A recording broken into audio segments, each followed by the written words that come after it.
ಅಲ್ಲಿ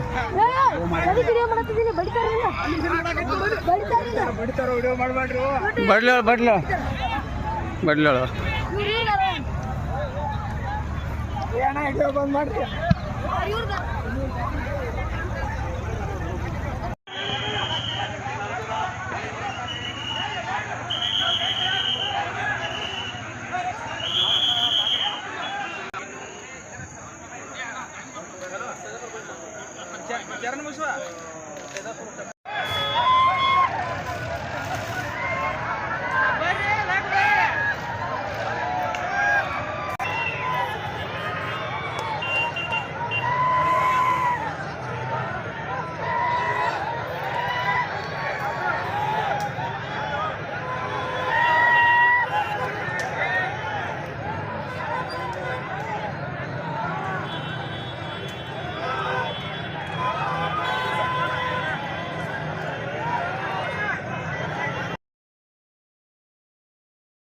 ಈಗ ನಮ್ಮ ಜನ ಬಂದ ಇಲ್ಲಿ ನಿಂತಿತ್ತು, ಅಲ್ಲಿ ಪೊಲೀಸ್ ಗಾಡಿ ಅಡ್ಡ ಹಚ್ಚಿದ್ರು.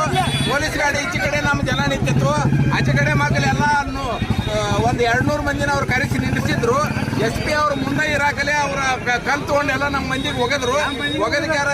ಪೊಲೀಸ್ ಅವ್ರಿಗೂ ಪೇಟ ಹತ್ತೈತಿ, ಅವ್ರ ಕಲ್ಲು ಹೋಗ್ಯಾರ. ನಮ್ಮ ಮಂದಿ ಗಾಡಿ ಓಡಿ ಬತ್ತ, ನಾವಲ್ಲಿ ಬರಾಕ್ತಿದ್ವು, ಇದ್ರಿಗೆ ಓಡಿ ಬತ್ ನಮ್ಮ ಮಂದಿ ಟ್ರ್ಯಾಕ್ಟರ್ ಸಹಿತ ಕಲ್ಲು ಹೋಗದೆ ಎಲ್ಲ ತಿರ್ವ್ಯಾರ. ಆ ಕಡೆ ನಮ್ಮ ಮಂದಿ ಕೆನಾಡ ಅಂತೇಳಿ ಹೋಗ್ಬೇಕಂತೇಳಿ ಅನ್ಕೊಡ್ದ.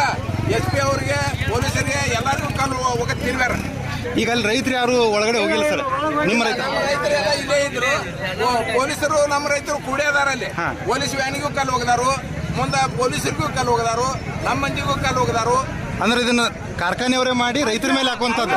ಅಲ್ಲಿ ಮತ್ತೆ ಕಾರ್ಖಾನೆಯವರ ಮಂದಿನರ್ಲಿ ಅದು. ಮತ್ತೆ ಅಲ್ಲಿ 200 ಮಂದಿಗಿಂತ ಹೆಚ್ಚಲ್ಲಿ ನಮ್ಮ ಜನರ ಇದ್ರಿಗೆ ಬಂದಾರಂದ್ರ ಮತ್ತೆ ಅವ್ರು ಕಾರ್ಖಾನೆಯವ್ರ ಮಂದಿನ ಅವರು.